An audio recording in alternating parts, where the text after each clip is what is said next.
World War II is the most documented conflict in human history. And yet, some searches return almost nothing. No archive photos, no footage. Not because it didn't happen, because it was never meant to be remembered. Sweden called it neutrality. This is the anatomy of a perfect illusion.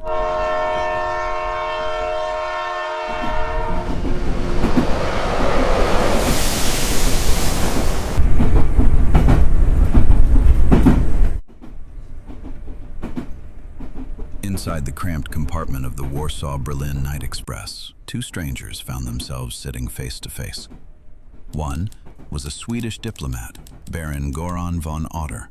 The other was Kurt Gerstein, a Waffen-SS Hygiene officer, in a state of profound shock. Fresh from inspecting the Belzec and Treblinka death camps, Gerstein made a suicidal decision. Risking an immediate firing squad for high treason, he seized this chance encounter to confess the Third Reich's darkest secret to the neutral Swede. In agonizing detail, Gerstein laid out the mechanics of industrial mass murder. He described the architecture of the gas chambers. He revealed purchase orders for Zyklon B.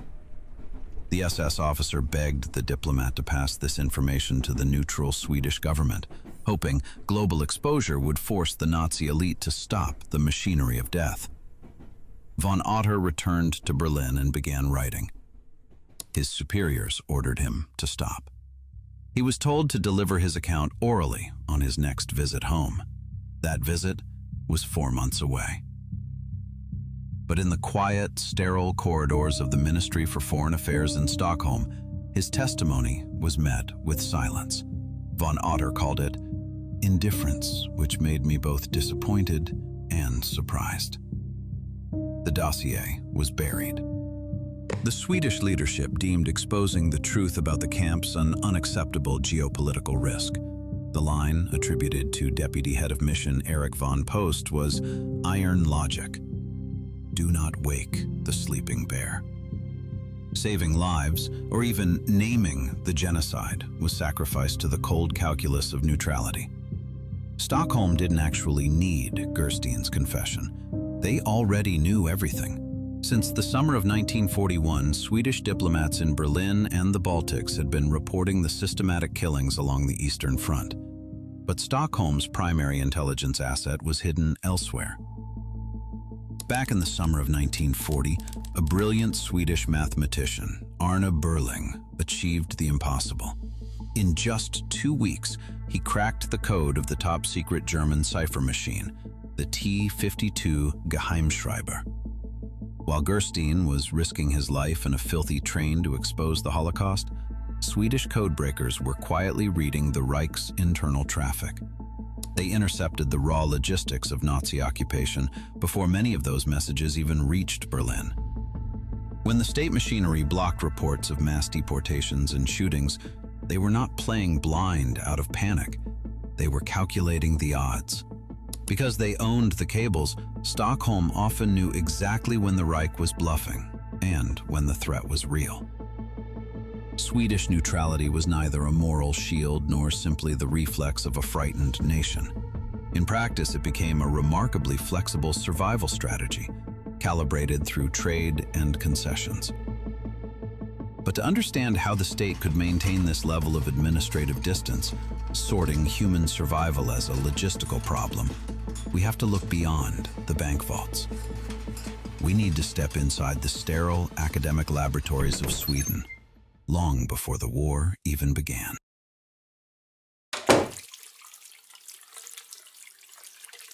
Sweden approached this war equipped with a comprehensive system of biopolitical administration. The institutional blindness toward the victims of Nazism was a matter of administrative design. Fundamentally, the Swedish welfare state was built on a similar pseudo-scientific logic. As early as 1922, 11 years before Hitler came to power, Sweden became one of the first countries in the world to open a state institute for racial biology. The state legalized eugenics. In 1934, a law was passed allowing the sterilization of undesirable elements. By 1936, government inquiries explicitly formulated the goal of migration legislation to protect the Swedish labor market and the purity of the so-called Swedish national race, to protect the idyllic folkhemmet, the people's home.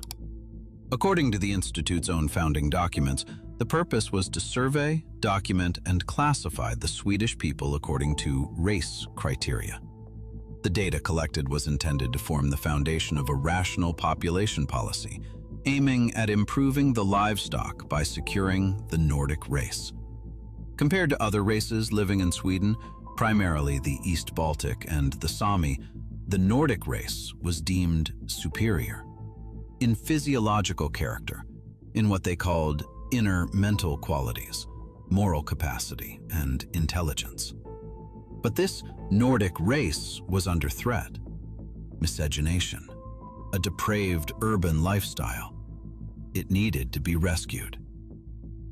Sorting humans into the acceptable and the defective became a bureaucratic reflex, one that led straight to the autumn of 1938. The post-war myth portrays Sweden as a safe haven. It is a consensus that holds to this day.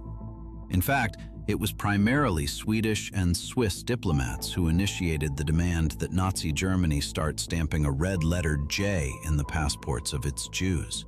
The head of the legal department of the Swedish Ministry for Foreign Affairs, Gösta Engzo, viewed the refugee influx as a systemic threat. The J stamp solved the problem with surgical precision. It allowed Swedish border guards to instantly turn away Jews at the border while seamlessly letting in Aryan German industrialists who were critical to the economy. History often blames these concessions on the fear of a Hitler invasion. Indeed, in April 1940, Denmark fell in a matter of hours, Norway was bleeding, and Sweden found itself completely encircled. That became Stockholm's ultimate justification: total strategic paralysis. Yet, this so-called neutrality was highly selective. Just months earlier, during the Winter War, when the Soviet Union attacked Finland, that same neutral Sweden handed over a third of its military arsenal to the Finns and sent over 8,000 volunteers. Why? Because Finland was Sweden's geopolitical backyard. It was a buffer zone worth protecting, with Swedish arms and manpower keeping the front line on foreign soil. But when the Wehrmacht's ring closed in the spring of 1940, the buffer was gone.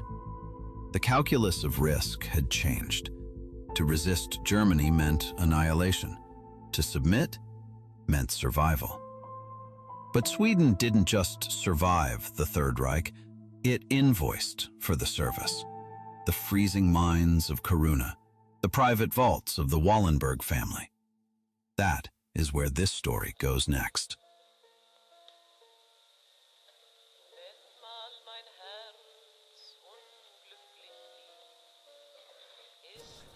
Summer, 1940.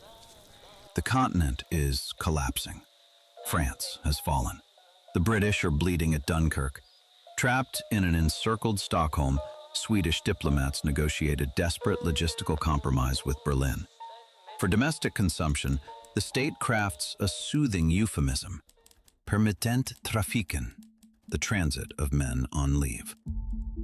What follows is a masterclass in legalistic theater. The rules of the deal were simple. German troops took the passenger cars. Their rifles went into separate freight wagons. Swedish officials hid behind a simple fiction. Technically, no laws of neutrality were breached by unarmed personnel in transit. But the moment the trains crossed into occupied Norway, the armories were unlocked, and the men on leave seamlessly reconstituted into an active occupation force. Throughout the war, the Swedish railway network processed 250,000 of these transports, functioning as the supplementary circulatory system of the Wehrmacht. By the summer of 1941, when Hitler required the rapid deployment of the 163rd Engelbrecht Infantry Division to Finland to strike the USSR, the bureaucratic veil was dropped completely. Stockholm simply authorized a fully armed combat division to roll across its sovereign territory. It is tempting to attribute every concession to pure, paralyzing terror. But at the apex of Swedish power, fear provided the perfect camouflage for ideology. In the autumn of 1941, King Gustav V drafted a personal dispatch to Adolf Hitler, opening with the words, "My dear Reich Chancellor." The monarch sincerely congratulated the Führer on his Eastern Front victories, thanking him for fighting the Bolshevik plague. When the Swedish Prime Minister panicked and blocked the official channel, recognizing it as political suicide, the king simply bypassed his own government. He secretly relayed his congratulations to Berlin through the German diplomatic mission. The infrastructural compromise didn't stop on land. While Swedish newspapers championed the nation's independence, Swedish warships sailed into the leaden waters of the Baltic to escort German merchant fleets. Swedish destroyers systematically dropped depth charges on Soviet submarines, acting as a free maritime shield for the German Navy until the fall of 1943. And this maritime shield was not a diplomatic favor to Berlin. The Swedish fleet was simply defending its own balance sheet. In the spring of 1940, the German Navy blockaded the Skagerrak Straits, virtually severing Sweden from the west. Stockholm instantly reoriented its economy. Trade with Nazi Germany surged to 70% of all Swedish exports. The blockade, however, was not absolute. While formally haggling with Berlin for limited safe conduct routes, Stockholm ran a shadow trade with London. The state turned a blind eye as British fast boats slipped through the German blockade in the dead of night, shuttling Swedish cargo back to the UK. Through the minefields, these blockade runners extracted timber, cellulose, and the war's most critical component, high-tech ball bearings. It was the ultimate double game. Stockholm was effectively monetizing both sides of the attrition, selling the very same precision engineering to London that they were simultaneously pumping into the heart of the Third Reich. Neutrality allowed them to trade strategic resources across the front line, ensuring the machinery of war could not rotate without Swedish components. The undisputed currency of this entire operation, however, remained iron. During the years of total slaughter, Sweden supplied 43% of the Reich's entire demand for iron ore. Hitler had no alternatives. Germany's own ore was abysmal. Occupied France was a logistical nightmare of sabotage. Only the Swedish supply was flawless. The unique phosphorus content in Swedish ore from Kiruna produced the high-grade steel required for panzers and U-boats. Without these mines, the German war machine would have ground to a halt in months. Winston Churchill understood this so clearly that he seriously planned Project Catherine, a massive naval operation to break into the Baltic and physically blockade the Swedish ports of Luleå and Oxelösund. But the Baltic was a Nazi sanctuary. The operation was deemed suicidal and quietly scrapped. The Royal Navy never came. However, geography dictated a second vulnerability. In winter, the Baltic froze solid. To keep the metal flowing, the ore had to travel through the ice-free Norwegian port of Narvik. To secure this winter artery, the Wehrmacht invaded Norway. The British fought to sever the route but ultimately failed. Norway was occupied. Stockholm's response was to keep the trains running on time. The assembly line remained untouchable, seamlessly converting a regional catastrophe into the currency of their own survival. It is widely assumed that Stockholm sold its steel at gunpoint out of fear of invasion. But by the end of the war, that excuse had expired. In February 1944, with the spine of the German army already broken, the Allies demanded Sweden restrict its exports. The Secretary General of the Foreign Ministry, Erik Bohlman, delivered an icy refusal. He stated that shipments were limited by only one metric: the immediate clearance of German credits. Fear had vanished from the equation. Stockholm had shed the role of the cornered victim and became a cold-blooded creditor, squeezing the last available assets out of a collapsing empire before the inevitable crash. This obsession with profit didn't stop at raw ore. If steel was the foundation of the German military machine, its high-tech, precision-engineered heart was the Swedish corporation SKF. By 1942, the Reich was choking on its own supply lines. Pushing domestic plants to the brink and cannibalizing occupied France yielded barely a third of the bearings they needed. To keep the war moving, the German military anchored itself to Swedish engineering. Over half of Hitler's supply was churning out of the VKF subsidiary in Schweinfurt, an operation powered entirely by Swedish machines, Swedish patents, and Swedish expansion capital. Another 10% flowed directly from the headquarters in Gothenburg. A single neutral corporation controlled over 60% of the most critical component for the Luftwaffe. The brutal clarity of this arrangement became obvious in the autumn of 1943. When American strategic bombers attempted to level the Schweinfurt subsidiary, the sky turned into a graveyard. Over 50 B-17s were shredded by flak. Hundreds of crewmen fell from the sky, bleeding out, to stop a Swedish-owned assembly line. How did the executive board, sitting in the quiet safety of Gothenburg, react to this firestorm? They immediately increased direct exports of bearings to Germany by 42%. For every machine the Americans blew up, they shipped a new one. Realizing that mounting casualties couldn't stop this assembly line, Washington resorted to direct bribery in the spring of 1944. The American government paid the Swedish corporation 22 million kroner in cash just to temporarily halt shipments.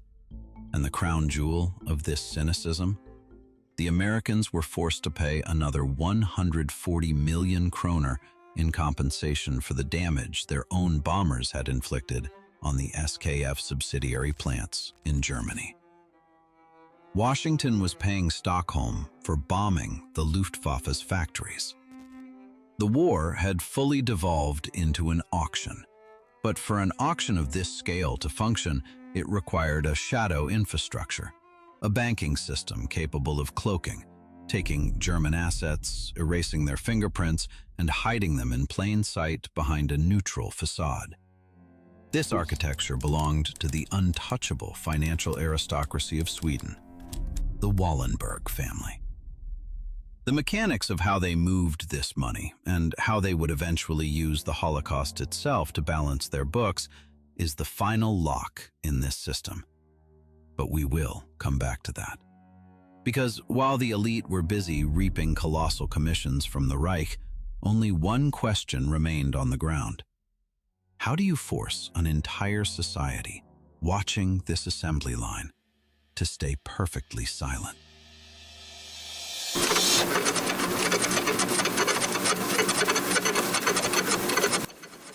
Concealing the mechanics of this elastic neutrality from the Allies was a diplomatic challenge. Concealing it from their own population required an entirely different grade of statecraft. When London requested transit for Allied troops, Stockholm issued a sterile denial. When occupied Norway and Denmark requested military assistance, the Swedish state sealed its borders. And yet, for over 2 million German soldiers and 100,000 wagon loads of weapons, the Swedish railway network functioned as a dedicated military artery. At its peak, 1 in 10 Swedish trains was a German troop transport. The Swedish public watched the trains. They saw the refugees arrive. They began to question the narrative. To prevent this friction from alarming Berlin, the democratic state simply turned its control inward. The government built a dedicated apparatus to tame its own press. Statens Informationsstyrelse, known simply as the SIS, and its enforcement arm, the Pressnämnden. These weren't mere advisory boards. They were the architects of a silent, nationwide quarantine on truth. Technically, Sweden kept the illusion of absolute press freedom, strictly avoiding direct censorship in name. Instead, the state built a system of invisible leverage. They sent classified directives to newsrooms known as grålappar, gray slips. These slips ordered a total blackout on so-called unverified rumors about Nazi concentration camps, deportations, and firing squads. What we now call the Holocaust was, at the time, administratively downgraded by the Swedish state to mere foreign propaganda.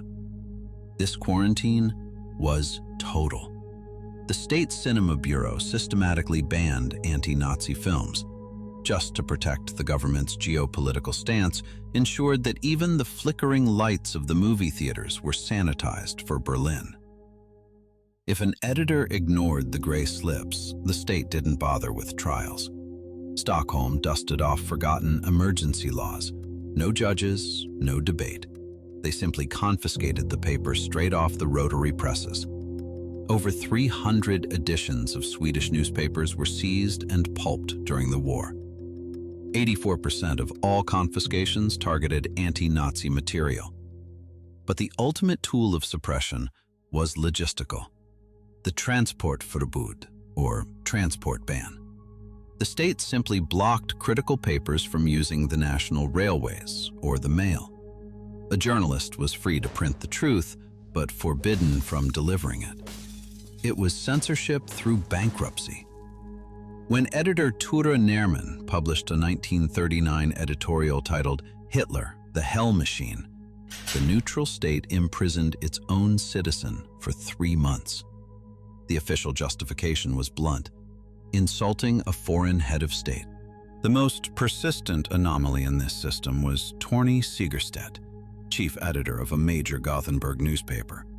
His relentless anti-fascist columns generated such diplomatic friction that Hermann Göring sent personal telegrams demanding he be silenced.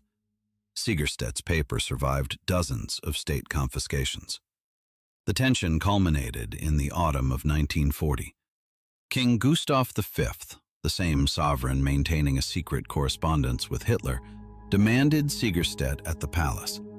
The monarch abandoned all diplomatic protocol, delivering a stark ultimatum. The editor's continued provocations risked dragging Sweden into a German invasion. But you can't call an entire nation on the carpet. For the masses, the SIS engineered a different trap, a cozy one.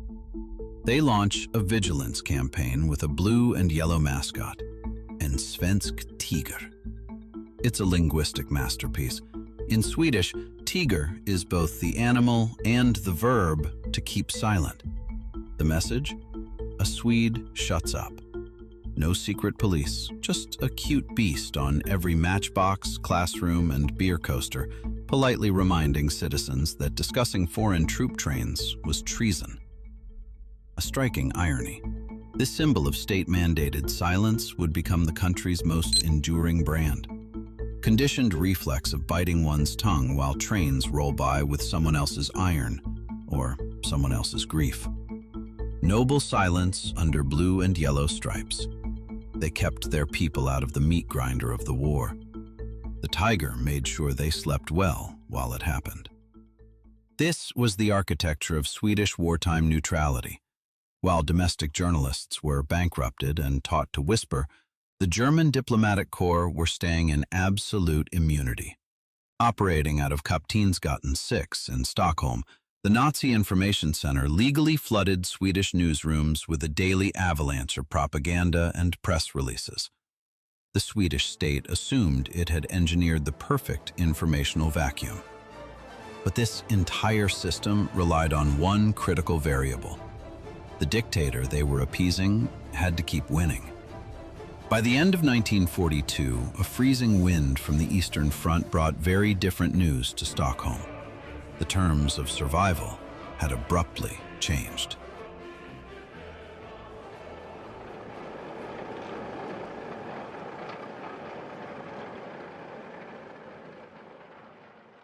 The myth of the invincible Nazi machine was shattering. The Red Army had closed a steel ring around Paulus's army at Stalingrad. In North Africa, the British crushed Rommel at El Alamein, and American forces launched Operation Torch. With the Allied landings in Italy, Stockholm's political landscape shifted overnight. The Reich was being ground to dust on 3 fronts. The threat of a German invasion flatlined. Instead, it was replaced by a more pragmatic fear: the cost of being blacklisted from the post-war world, and the terminal threat of a total Allied oil embargo. They needed to urgently change the facade, and the Nazis themselves provided the catalyst. Just dozens of kilometers from the Swedish border, the German transport ship Donau takes on 532 Norwegian Jews, men, women, and children. They are sent directly to the gas chambers of Auschwitz. For years, Stockholm dismissed reports of massacres as unverified rumors from the East.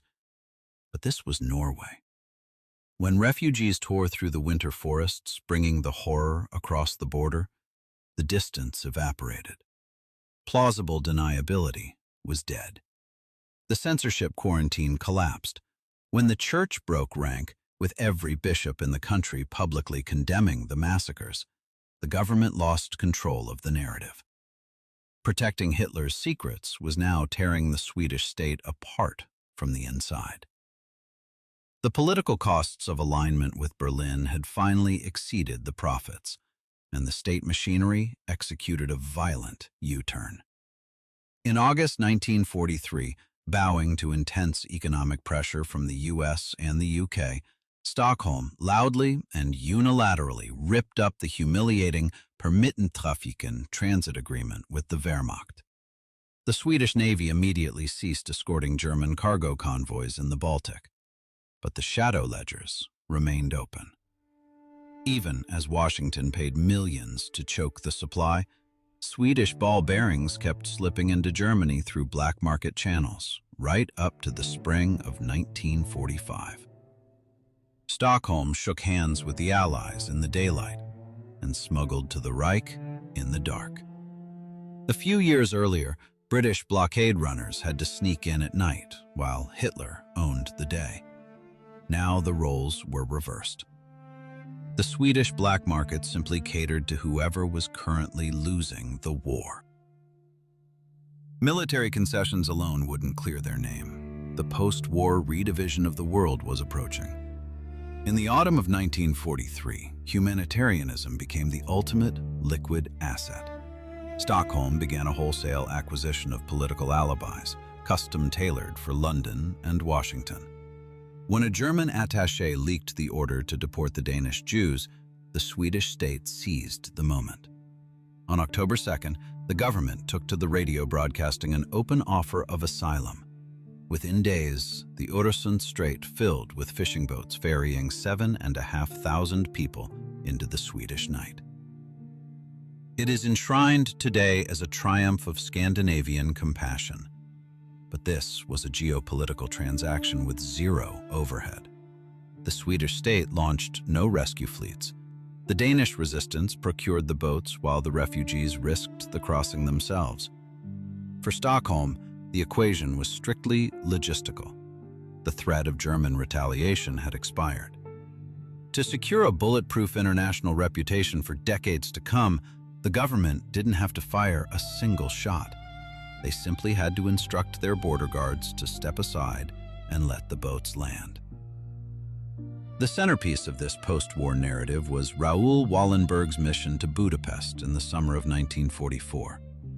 Today, it forms the foundation of Sweden's historical legacy. But the archival records reveal a strictly geopolitical architecture. The rescue was neither conceived nor financed by Stockholm. It was initiated and fully underwritten by Washington, specifically by the American War Refugee Board. The Swedish Ministry for Foreign Affairs leveraged American money and one man's courage to strengthen its standing with the victorious Allies. Raoul arrived in Budapest and began issuing Schutzpasses stamped with the Swedish 3 crowns. But trace those documents back to Stockholm. The very same ministry, the exact same corridors, The exact same director, Gösta Engzel. The officials who, in 1938, demanded the red J stamp to lock Jewish refugees out were by 1944 issuing protective papers to keep them alive. The Thousand-Year Reich is in its death throes, and Stockholm launches the largest operation of moral laundering in modern history, Operation White Buses. Count Folke Bernadotte, vice president of the Swedish Red Cross, personally negotiates with Heinrich Himmler, evacuating over 15,000 prisoners from collapsing concentration camps. These images will travel the globe. Sweden will forever write itself into the history books as a savior nation, a triumph of humanism that every Swede grows up with, taught in schools, repeated in documentaries, engraved into the national memory. The archives hold the original mandate, and it contains a single defining clause. The initial deal with Himmler stipulated the extraction exclusively of prisoners of pure Scandinavian descent. Everyone else, French, Polish, Jewish prisoners from across occupied Europe, would board only if space remained. So space had to be created. 2,000 prisoners were taken from their barracks, loaded onto the buses, and driven to other concentration camps. To execute the order, to make room. The buses were painted white, with a red cross. And there was one further instruction. 53 years later, Swedish radio dedicated an entire national broadcast to that instruction. They called it, "Take the Jews Last."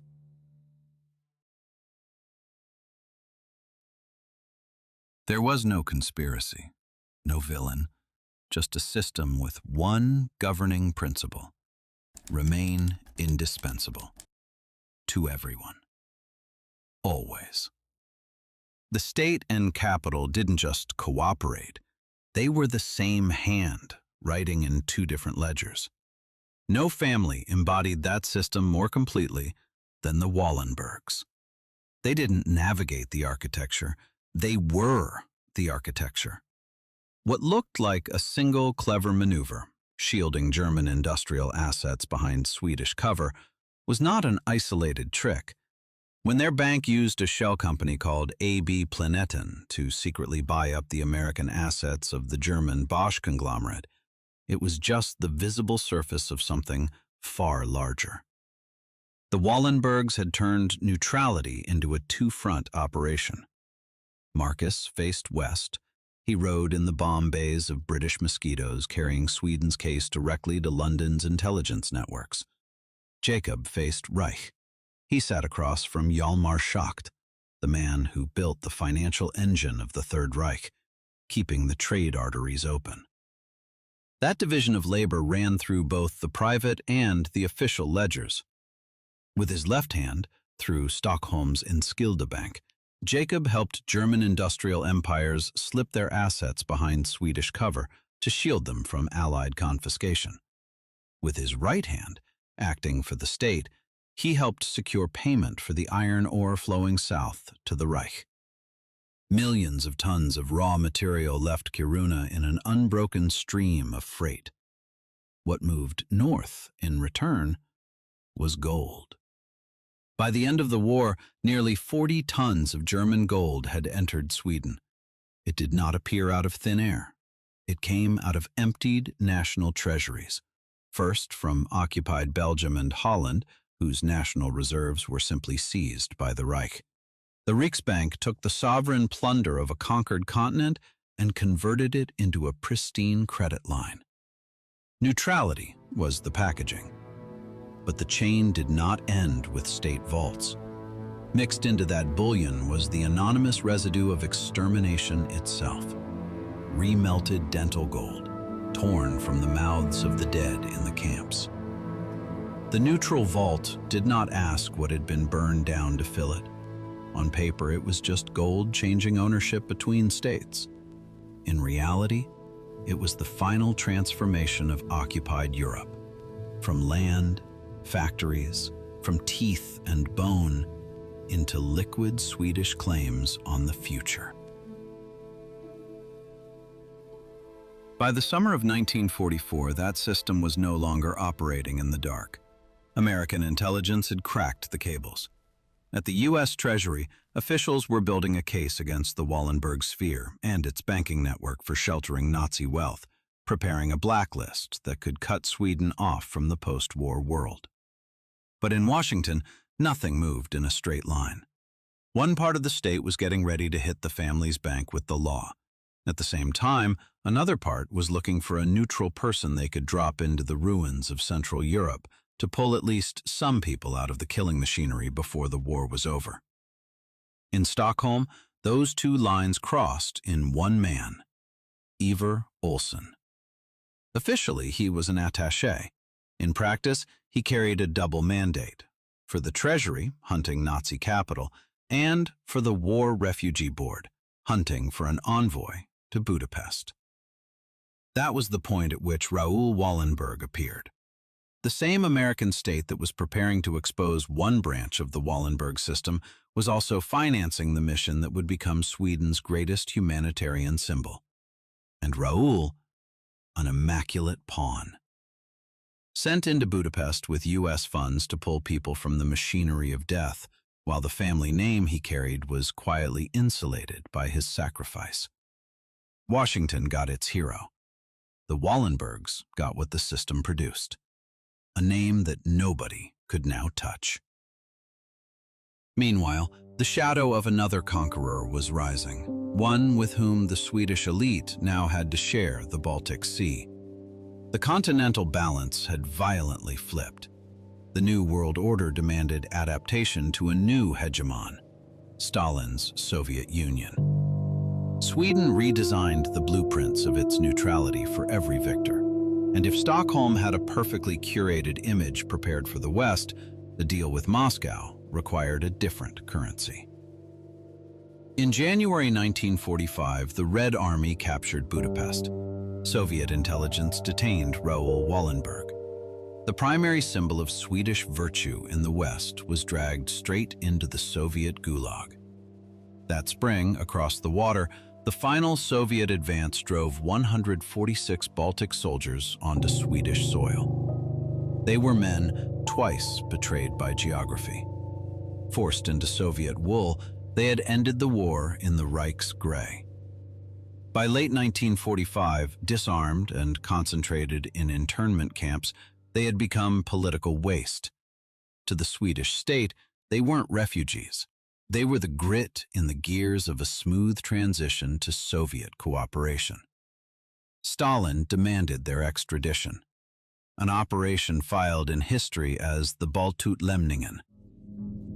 When the deportation order arrives, the barracks at Epilogue witness a revolt of the inventory. Knowing a Soviet tribunal awaits, the prisoners resort to the logic of sheer despair. Non-transportable cargo cannot be deported. Inside the barracks, the human asset begins to systematically destroy itself. Men use smuggled blades to slash their own throats and wrists. They aren't seeking death. They are seeking a technical disqualification. They are mutilating their bodies to become damaged goods, too broken to be loaded onto the Soviet transport ships. The domestic reaction is massive, but irrelevant to the ledger. Citizens flood the streets of Epilogue, attempting to physically block the transfer.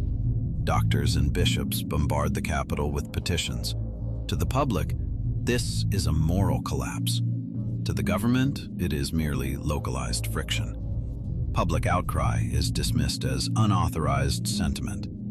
Overriding its own citizens and its own church, the Swedish police simply carry the mutilated, heavily bandaged Baltic soldiers onto steamboats bound for the east. Sovereignty hadn't been compromised. It simply served as collateral. To secure its seat at the new table, Stockholm had to perform a controlled amputation. The world was still applauding the white buses and the lives saved from the Reich. That global standing became a perfect anesthetic. It allowed the state to operate in the shadows of its own glory. A year later, the Swedish ambassador to Moscow, Staffan Soderblom, is granted something unthinkable for the time: a personal audience with Stalin. He does not demand the return of the missing envoy. Instead, he offers the dictator a convenient exit. We assume that Raoul Wallenberg perished in Budapest in a tragic accident. Stockholm voluntarily writes the Kremlin a foolproof alibi.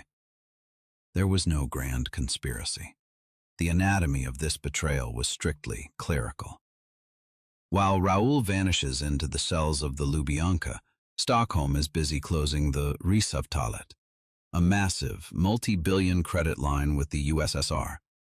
A foundational treaty with the new master of Europe is not derailed over a single man. Nobody maliciously sold him out. The state simply balanced its books and quietly wrote off a national hero as a bad debt. The East had been paid in full, but neutrality is an expensive habit, and the West had its own invoice. By 1946, it arrived. During the safe haven negotiations in Washington, the Americans finally dropped the full dossier on the table. They demand the restitution of Nazi assets. What follows is a masterclass in sovereign obstruction. The Swedish government sends a state delegation to Washington specifically to defend the private Wallenberg Bank. The state watchdog, the Foreign Capital Control Office, was supposed to hunt down the Third Reich money. Instead, it actively coached the bankers on how to legally bury it. The Americans threatened crippling sanctions. The Wallenbergs, operating in absolute synchronization with the government, drop the legal blast doors. They politely but firmly hold the line. They smile. They delay. They drag the negotiations out until the geopolitical winds shift to the Cold War, and the Americans lose their nerve. The same Sweden that had spent 6 years supplying the Reich was now too valuable to punish. Washington needed a buffer against Stalin. The ledgers were sealed. The books were closed. And Sweden became what it remains today, a byword for moral clarity, built on archives that were never fully opened.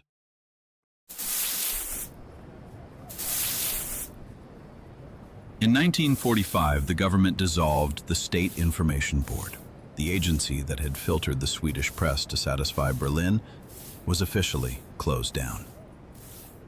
It was a necessary public sanitization, but institutions of control rarely vanish. They simply adapt. Konrad Jonsson, the former head of SIS wartime censorship, was not purged in peacetime. He was reassigned. The government asked him to audit his own work, to design the information infrastructure of the future. The result was a new entity with a cleaner name: Psychological Defense. On paper, it existed to protect free speech and strengthen the population's will to defend. In practice, it did something simpler. It taught an entire society how to think of itself. By then, Sweden had perfected two skills: turning conflict into capital abroad and turning conflict into silence at home. So when the next threat was identified, it wasn't foreign. It lived in the files of social workers and hospital archives. It was anyone who didn't fit the blueprint of the perfect Folkhemmet. Decades before Berlin fell, Uppsala had already opened the State Institute for Racial Biology. Nuremberg made the word race toxic, but it did not change the underlying idea. The same social engineers who built the Swedish welfare state also drafted policies on who should be allowed to have children. Eugenics was rebranded as social hygiene, then as medical genetics. Romani people, citizens of mixed heritage, the poor, orphans, even 15-year-old girls whose only crime was going to a dance hall. They stopped being a biological threat. On paper, they became a financial burden, a statistical deficit to be removed at the source. Over 60,000 citizens, 90% of them women, surgically processed in the shadows. It is 1972, the progressive West, the sexual revolution. Swedes are assembling IKEA furniture and dancing to the first ABBA hits. Prime Minister Olof Palme makes a national broadcast to compare the American bombing of Hanoi to the atrocities of Treblinka. The United States freezes diplomatic relations. The world press crowns Sweden the conscience of the West. In that same year, Swedish hospitals performed nearly 2,000 forced sterilizations. It did not stop until 1975. When the story finally surfaced in full, not through a tribunal or a government commission, but through a single journalist at Dagens Nyheter in 1997, Sweden did not stage a national reckoning. It staged a press conference. And then it wrote a check. 175,000 kroner for a life without children. On paper, it was compensation. In the logic of the system, it was the final entry in a ledger that had been running for 70 years. Sweden had long since begun exporting a different story about itself, the humanitarian superpower. And in many ways, it was true. The welfare model inspired the world. The country became a benchmark for what a modern society could be. That is not the question. The question is, what does it mean to be the conscience of the world if the conscience was always the product